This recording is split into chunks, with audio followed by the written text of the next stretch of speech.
হাই friends, মই নৌচাদ আলি। আজি মই এটা ভিডিঅ' বনাম বুলি ভাবি আছোঁ বহুত দিন ধৰি। আজি এটা বনাই দিওঁ। কি কয়, আমাৰ ল'ৰা ছোৱালীবোৰে যেতিয়া আমাৰ মোবাইলবোৰ লয়, তেতিয়া কি ইউটিউবত কি চাই থাকে, এই মটু পাল্টু কাৰ্টুন চাই থাকে। এইবিলাক চাই থাকোঁতে আমাৰ কোনো লাভ নহয়।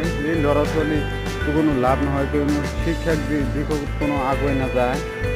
এইবিলাক আৰু বেয়া অভ্যাসত পৰিণত হয়। সেইটো আমি চিন্তা কৰিব লাগিব। সেইটো কি কয়, যেতিয়া আমাৰ মোবাইলবোৰ লয় তেতিয়া আমাৰ মোবাইলবোৰ ইউটিউব খুলিলে ইউটিউবতে এনেকুৱা বস্তু চাৰ্চ কৰি আনি দিব লাগিব যে এই কিডছ এলফাবেট